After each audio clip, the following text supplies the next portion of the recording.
Sunday morning and welcome into the Enrichment Sports Source. We are very happy to have you with us today. It's funny, we're winding down our 10th year of the Sports Source, about to start year number 11. We have a great show today, a lot of special guests here with us, a very special segment that every guy out there needs to see. So call up your buddies, your dads, your brothers, whoever, and make sure they're watching today's show. We break down a little bit of Tennessee season. We look at basketball, football, all kinds of stuff, and we start it right now. First segment brought to you by our good friends, the folks who bring you this show each and every week, Enrichment Federal Credit Union. And I want to tell you about one more way that company who brings you this show can help you when it comes to paying off your car note. Move your loan from another lender to Enrichment Federal Credit Union.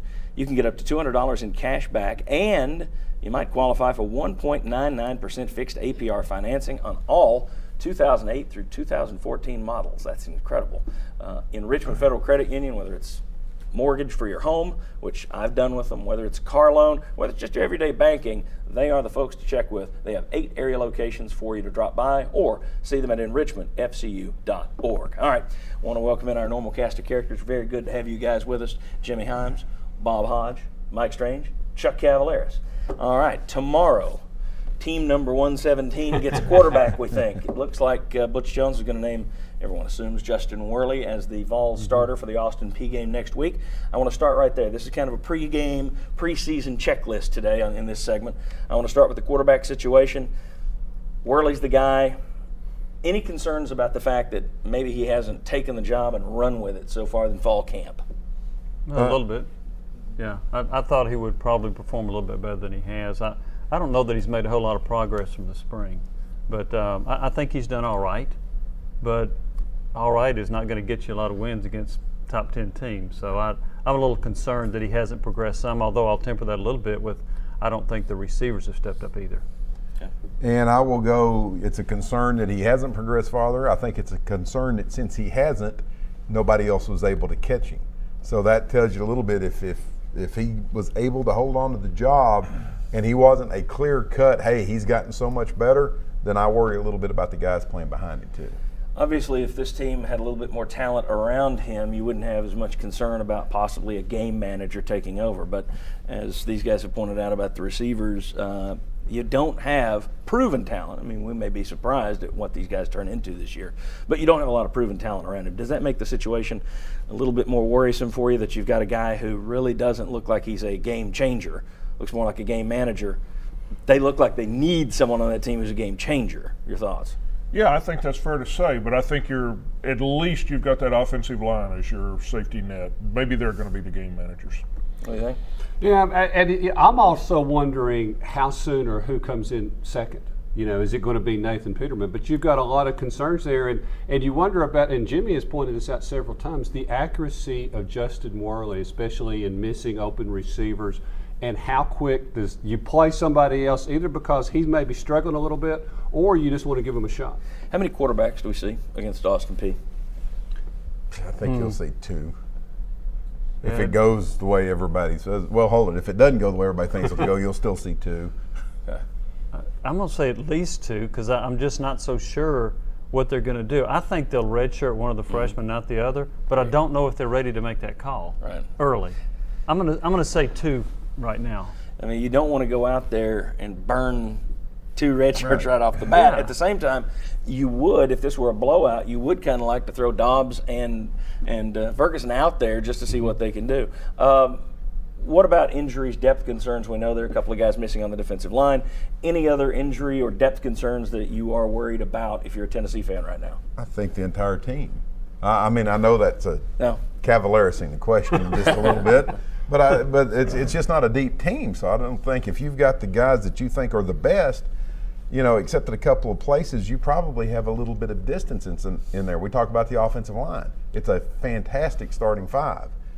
They don't really have a very good number 7 at this point. So I think it's just all over. And I think if you were going to be concerned a little bit, if you are going to rely on that offensive line, you're going to be running a little bit more. I mean, what's your depth at running back?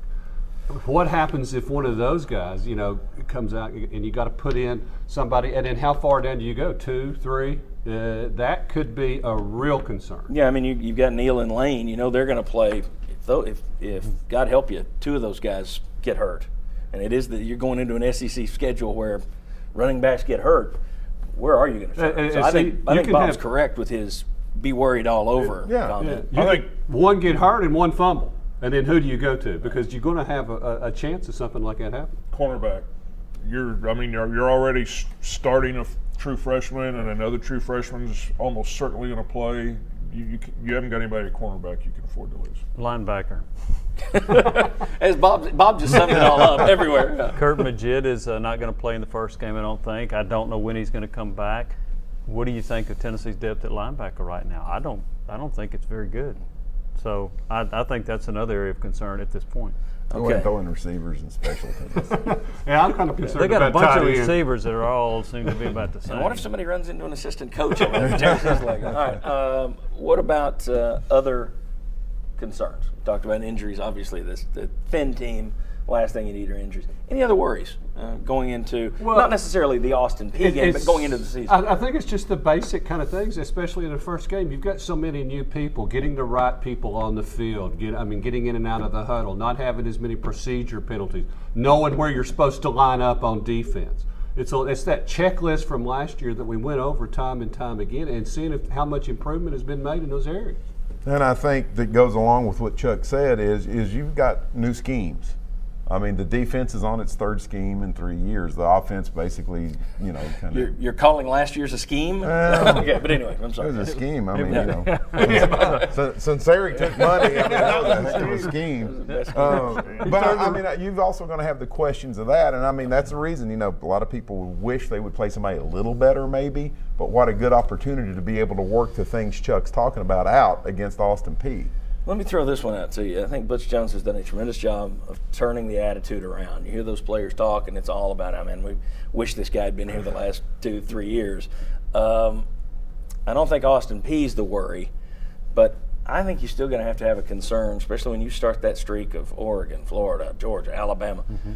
You have concern about losing some of that gung-ho attitude. Sure. At what point, as Kevin O'Neill once did on a tape that I've talked about on here before, at what point do you just hang your head? Because this is what we do in the program. Well, you're going to lose? Just hang your head? At what point does Tennessee's football team do that? Or is there a fear that they will with Butch Jones? I don't think there's as much of a fear they'll do it with Butch Jones as the previous coach. I really don't. I think they'll stick with him. Now, if you get beat 50-0 3 in a row, okay, all bets are off. I don't think that'll happen. I think they'll hang with him. I think they believe in him. I think they trust in him. And as some of them have said, they run through a brick by brick wall. But I don't think it's as big a concern unless they're having some blowout losses along the way. Yeah. Then it's a big concern. All right, very good. Hey, when we come back, we're going to be joined by Jim Wogan from here at Channel 6 and Mike Stoll, former member of the Vol Network. Talk to both those guys about the start that Butch Jones has gotten off to. Talk about what realistic expectations should be. We got more people on the show today. We got more topics to cover. Come on back on the Enrichment Sports Source.